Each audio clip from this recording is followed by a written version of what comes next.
Speaker, for this chance. And I want also to welcome my brother, Honorable Abraham Kirwa, back to Parliament. We are glad to see you. Na karibu sana. Honorable Speaker, I'll be direct to the point. One is that when we have such a situation where we are listening to the State of the Nation address, Honorable Speaker, data should speak more than words.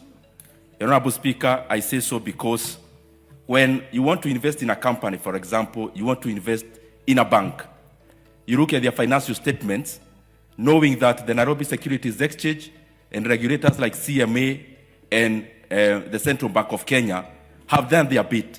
And therefore you do it knowing that the data you are reading is believable. Honorable Speaker, I say so because some of the data I saw presented last week, I don't know exactly whether it is the Kenya National Bureau of Statistics that is wrong, or it is the speech, and especially the people who made the speech who didn't have the correct data, Honorable Speaker. The first thing I want to cite is the exchange rate. We have been talking here in Parliament and especially giving a narration that we have made the exchange rate to climb down. Honorable Speaker, in the day of elections in Kenya, the exchange rate to the USD was 118 shillings. The exchange rate during the swearing day, Honorable Speaker, was 120 shillings. The exchange rate reached 159 actually in 2023 when we were still around, Honorable Speaker. And therefore, Honorable Speaker, the exchange rate has actually depreciated by 8.5% from August of 2022, Honorable Speaker. And it is in an era where the USD itself globally has depreciated by 10%. And therefore, Honorable Speaker, there, I don't know which data is actually correct. The other issue, Honorable Speaker, is the performance of the Nairobi Securities Exchange. The truth of the matter, and Honorable Speaker, it is usually said that when you have a lion, you just need to unleash it. You don't need to defend it. It defends itself. And that is how facts are, Honorable Speaker. You release them, they defend themselves. The Nairobi Securities Exchange, just like all the other stock exchanges in the world, they are not measured by market capitalization. They are measured by indices. And there are two indices in the NSE, Honorable Speaker. One is called the Nairobi Security or Share Index. The other one is called the 20 Share Index. Honorable Speaker, the highest you have seen, and I say so because in the speech, I saw that the Nairobi Securities Exchange is in its all-time high. Honorable Speaker, that is incorrect. The Nairobi Securities Exchange, even citing the last 5 years, Honorable Speaker, only, or even the last 10 years, its all-time high in the recent past was actually 2017. But the very much all-time high, Honorable Speaker, was actually around 2007.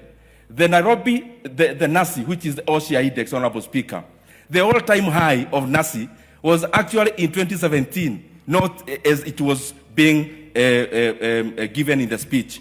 And the Honorable Speaker, even the data on construction, if you read the Kenya National Bureau of Statistics, the construction sector in Kenya in the 2024 year, Honorable Speaker, it actually contracted by 2%. The consumption of cement was down by 7.9%. Consumption of steel was down at a level where we are doing housing projects. Honorable Speaker, I say so because for us to move forward, we have to be very deliberate and factual on where we are. And that is why, after all is said and done, data always speaks for itself. Because if you compare, Honorable Speaker, Kenya, compare the last 3 regimes for the first 3 years, the regime of President Mwai Kibaki, the regime of President Uhuru Kenyatta, and the current. The first 3 years, President Uhuru Kenyatta took the GDP of Kenya when it was $19 billion. In the first 3 years, it was $26 billion. It was up by over, I think, let me actually quote correctly, Honorable Speaker, it was up 36%. The first 3 years of President Uhuru Kenyatta, it was 21% growth in the GDP. The current situation, Honorable Speaker, the first 3 years, the economy has only grew by around 14%. If you grade using NEC, you times by 2, Kibaki gets 72%, President Uhuru Kenyatta gets 42%, President Kibaki gets 72%, Uhuru Kenyatta 42%, the current one is at 29%. You can use NEC to grade, Honorable Speaker. Honorable Speaker, the other issue I want to cite is even the regional dominance of Kenya. In the year 2024, Uganda grew by 6%, Tanzania by 6.1%, Honorable Speaker. Rwanda grew by over 8%, Kenya grew by 4.7%. Honorable Speaker, also as I said, facts are like lion. You release them, you don't defend them, they defend themselves. Honorable Speaker, as I come to the conclusion, I thought the President would actually talk about, or the speech would include the issue of debt. Kenya is currently borrowing 3.5 billion shillings every day, unprecedented. And besides that, we are borrowing also illegally, in the name of securitization, in the name of Talanta Board, and the rest. I thought that is a monumental issue that would have been highlighted. But lastly, Honorable Speaker, Honorable Speaker, I thought the speech would include the issue of education.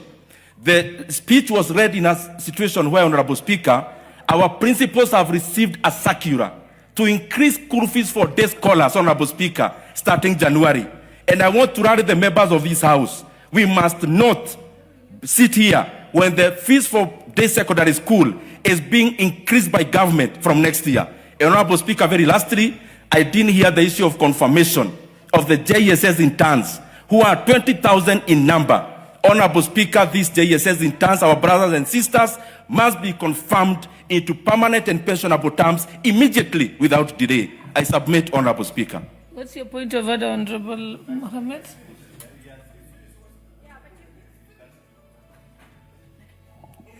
Madam Speaker, though he has already finished, the honorable member was on the floor. As a concerned Kenyan, he has just indicated that Kenya is borrowing some billions every single day. I would like him to tell me today, how did we borrow, which bank, which institution borrowed us? Because when you are speaking here, we need to tell wananchi the truth, not just lying. You know, that's a story that can burn a country. When you hear your country is borrowing every day, I beseech you to ask him to give me evidence as a Kenyan. How much have we borrowed today, from which institution, who signed, where is the money? Please make this clear to us as wananchi wants to know on their behalf as a Migori member of parliament. You've made Honorable Speaker, I don't know how to respond because it's hard to respond to such kind of an issue. Honorable Speaker, just advise the member that the data of Kenya is readily available even now in the Central Bank of Kenya. And it is difficult for me to do your job. Currently, as it is, Honorable Speaker, when this government came in, that is how it is, Honorable Member, the debt of Kenya was 8.7 trillion Kenya shillings. As we talk today, the debt of Kenya is over 12.5 trillion Kenya shillings. And therefore, we have borrowed over 3.5 trillion Kenya shillings in a span of less than 3 years.